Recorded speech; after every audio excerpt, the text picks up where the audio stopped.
दोस्तों नमस्कार, आप सभी का एक बार फिर से हमारे चैनल पर स्वागत है। दरअसल सुप्रीम कोर्ट ने भी अब ये कह दिया कि हमारे देश को ऐसे मुख्य चुनाव आयुक्त की जरूरत है जिसे दबाया ना जा सके। यानी कि सुप्रीम कोर्ट ने कहा है कि हमारे देश को टीएन शेषन जैसे मुख्य चुनाव आयुक्त की जरूरत है जिसे कोई दबा ना सके। यानी कि अब सुप्रीम कोर्ट ने भी कहीं न कहीं मान लिया है कि हमारे देश में निर्वाचन आयोग, चुनाव आयोग किसी न किसी के दबाव में काम कर रहा है। दोस्तों पूरी खबर बताएंगे। सुप्रीम कोर्ट ने पूर्ण रूप से इस केंद्र सरकार से लेकर इस चुनाव आयोग तक की नींव को हिला दिया है।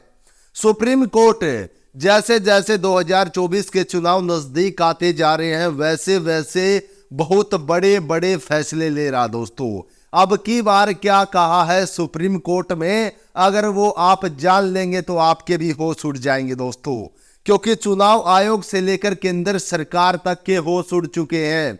चुनाव आयोग पर जो हमारे देशवासी लगातार कह रहे हैं कि चुनाव आयोग किसी के दबाव में काम कर रहा है, चुनाव आयोग मनमाने तरीके से काम कर रहा है, इस चीज को लेकर अब कहीं न कहीं सुप्रीम कोर्ट ने भी संज्ञान लिया है। जी हाँ, खबर आपको बताते हैं विस्तार पूर्वक। बीबीसी पर यह खबर प्रकाशित की गई है और पूरी खबर हम आपको परत दर परत खोलेंगे। आखिरकार क्या है पूरा मामला, क्या 2024 से पहले और भी कुछ बड़ा हो सकता है, क्या सुप्रीम कोर्ट और भी कुछ बड़ा कर सकता है जिससे केंद्र सरकार जो मंशा लेकर चल रही है वो मंशा ध्वस्त हो सकती है। जी हाँ, पहले तो आपको सुप्रीम कोर्ट की वो टिप्पणी दिखाते हैं आखिरकार क्या कहा है सुप्रीम कोर्ट ने, उसके बाद विस्तार पूर्वक पूरी खबर बताऊंगा। एक बार देखिए अपनी स्क्रीन पर, आप स्क्रीन पर देख रहे होंगे दोस्तों कि सुप्रीम कोर्ट ने चुनाव आयोग में नियुक्ति को लेकर केंद्र सरकार और सुप्रीम कोर्ट आमने सामने दिख रहे हैं।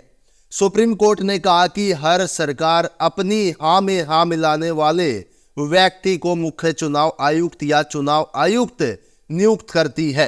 दोस्तों सुप्रीम कोर्ट ने भी कहीं न कहीं ये दर्शा दिया है कि अब ये केंद्र सरकार चुनाव आयुक्त को भी अपना यस मैन ही बिठाना चाहती है। जी हाँ, यहाँ तक कि सुप्रीम कोर्ट ने ये जरूर कहा कि हर सरकार अपना मुख्य चुनाव आयुक्त को अपने ही किसी खास को बैठाने की कोशिश में रहती है, लेकिन यहाँ पर तो आपने देखा होगा बिल पास करके मुख्य चुनाव आयुक्त को की नियुक्ति को लेकर हमारे देश के मुख्य न्यायाधीश को भी हटा दिया गया है।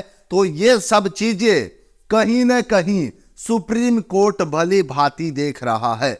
ये केंद्र सरकार ये ना सोचे कि सुप्रीम कोर्ट कुछ भी नहीं देख रहा। दोस्तों हर चीज पर निगाह है सुप्रीम कोर्ट की। और बात जब आए कि हमारे देश के मुख्य न्यायाधीश डीवाई चंद्रचूड़ को ही मुख्य चुनाव आयुक्त की नियुक्ति वाली समिति से हटा दिया गया हो और वही मुख्य न्यायाधीश है, तो बात चर्चा तो बढ़नी ही थी। और इस चीज को लेकर कि सुप्रीम कोर्ट की 5 जजों की पीठ ने यह फैसला लिया था कि अगर मुख्य चुनाव आयुक्त की नियुक्ति होगी तो उसमें मुख्य न्यायाधीश जरूर होंगे। दोस्तों बहुत सारे सवाल खड़े कर दिए सुप्रीम कोर्ट ने। अभी हाल फिलहाल की बात करें तो 2 दिन पहले सुप्रीम कोर्ट ने केंद्र सरकार को नोटिस भेज जवाब भी मांगा है। किस चीज का जवाब इस चीज का मांगा गया है कि जो हमारे देश के मुख्य न्यायाधीश डीवाई चंद्रचूड़ को इस समिति से बाहर का रास्ता दिखाया गया, ऐसा क्यों किया गया है। केंद्र सरकार से जवाब मांग लिया गया है। और अब जो ये सरकार सोच रही थी कि सुप्रीम कोर्ट को भी गहरी नींद में सुला दिया जाएगा जैसे और सरकारी संस्थाओं को सुला दिया गया, तो ये गलत थी। सुप्रीम कोर्ट अपना काम भली भांति करता है और कहीं न कहीं हमारे देश के अंदर अगर देखा जाए तो लोकतंत्र को जिंदा बचाकर रखा है तो सुप्रीम कोर्ट ने ही वो काम किया है। दोस्तों सुप्रीम कोर्ट की वजह से ही हमारे देश में कहीं लोकतंत्र अभी तक बचा हुआ है, वरना लोकतंत्र को कब का उखाड़ कर फेंक दिया गया है। अब इसके ऊपर क्या कहा गया है सुप्रीम कोर्ट के द्वारा, वो भी एक बार अपनी स्क्रीन पर आप देखिए। दोस्तों दरअसल चुनाव आयोग के कामकाज में पारदर्शिता को लेकर सुप्रीम कोर्ट ने साल 2018 में कई याचिकाएं दायर की गई थी।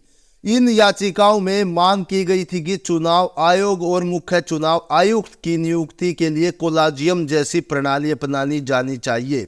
सुप्रीम कोर्ट ने इन सब याचिकाओं को क्लब करते हुए इसे 5 जजों की संविधान पीठ को रेफर कर दिया गया था और इस याचिका पर यह फैसला लिया गया था कि हमारे देश के अंदर अगर मुख्य चुनाव आयुक्त की नियुक्ति होगी तो उसमें मुख्य न्यायाधीश भी होंगे। लेकिन अब सबसे बड़ी बात यह हो गई है कि चुनाव आयोग पर अगर देखा जाए तो लोगों का विश्वास थोड़ा और उठ गया है।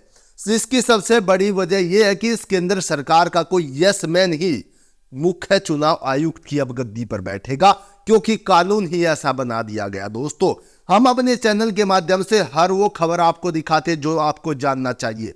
इससे पहले भी सरकार या हम कह सकते पीआईबी की तरफ से हमारा यूट्यूब की तरफ से एक चैनल डिलीट कर दिया गया, अब बोलेगा भारत, जिस पर 2 लाख से ज्यादा हमारे सब्सक्राइबर थे। तो वो डिलीट होने के बाद हम इस अपने यूट्यूब प्लेटफॉर्म पर आए हैं। जितेंद्र राणा के नाम से ये चैनल है दोस्तों, और इस चैनल को ज्यादा से ज्यादा आप सपोर्ट भी करिए ताकि हम आपके लिए अपनी बुलंद आवाज के जरिए हर एक वो बड़ी खबर लेकर आ सके जो शायद आपको जानना बेहद जरूरी हो। अब बात करते हैं अब तो क्या सुप्रीम कोर्ट ऐसा कोई डिसीजन तो नहीं ले लेगा 2024 के ठीक चुनाव से पहले कि जो मोदी सरकार के लिए काफी सारी परेशानियां खड़ी कर दे। दोस्तों, हो सकता है और 99% ऐसा हो सकता है। इसलिए हम ये चीजें बार बार आपको समझा रहे हैं दोस्तों, क्योंकि अगर आप एक हिसाब से देखिए हमारे देश का लोकतंत्र का मूल ढांचा किस चीज पर टिका हुआ है? चुनाव पर। और चुनाव कौन कराता है? चुनाव आयोग। अगर चुनाव आयोग ही निष्पक्ष नहीं रहेगा तो आप किस लोकतंत्र की बात करते हैं? आप किस लोकतंत्र की बात करते हैं जब हमारे देश के प्रधानमंत्री दूसरे देशों में जाकर कहते हैं कि हमारी तो रगों में, हमारी तो नसों में लोकतंत्र है, लेकिन अगर हकीकत, जमीनी हकीकत देखी जाए तो कुछ और ही बयां होता है। दोस्तों, हमारे देश में लोकतंत्र नाम की चिड़िया को अब उखाड़ कर फेंका जा रहा है। आप सभी इस देश के जिम्मेदार नागरिक है और आपका कर्तव्य भी बनता कि लोकतंत्र को उखाड़ कर फेंकने ना दिया जाए दोस्तों। और इसी चीज को लेकर जंतर मंतर पर ईवीएम को लेकर भी प्रोटेस्ट चल रहा है। बहुत सारी चीजें हैं। सुप्रीम कोर्ट लगातार कहीं ना कहीं हमारे लोकतंत्र को बचाने की कोशिश कर रहा है, लेकिन दूसरी तरफ से एक ऐसी तानाशाही सरकार है जो लगातार लोकतंत्र को उखाड़ कर फेंकना चाहती है। दोस्तों, अब चुनाव आयोग पर सुप्रीम कोर्ट की ये टिप्पणी आने के बाद शायद केंद्र सरकार घबरा गई है, और घबराहट की सबसे बड़ी वजह यही है कि 2024 के चुनाव से पहले कहीं सुप्रीम कोर्ट ऐसा बखेड़ा ना खड़ा कर दे जिसको लेकर ये सरकार धूल में ना मिल जाए। जी हाँ, वो तो बड़ी खबर निकल कर आ रही थी। आप इस खबर को लेकर क्या सोचते हैं? क्या आपके दिमाग में चल रहा है? कमेंट बॉक्स में हमें जरूर बता सकते हैं, और हम आपके लिए हर एक वो बड़ी खबर लेकर आते रहेंगे जो शायद आपको जानना बहुत जरूरी है, जो शायद गोदी टीवी चैनल आपको नहीं दिखाते। दोस्तों, तो हमारे साथ जुड़िए, हमारे प्लेटफॉर्म को ज्वाइन करिए, सब्सक्राइब करिए चैनल को आने वाली हर अपडेट के लिए। आज की वीडियो में इतना ही। सभी को नमस्कार।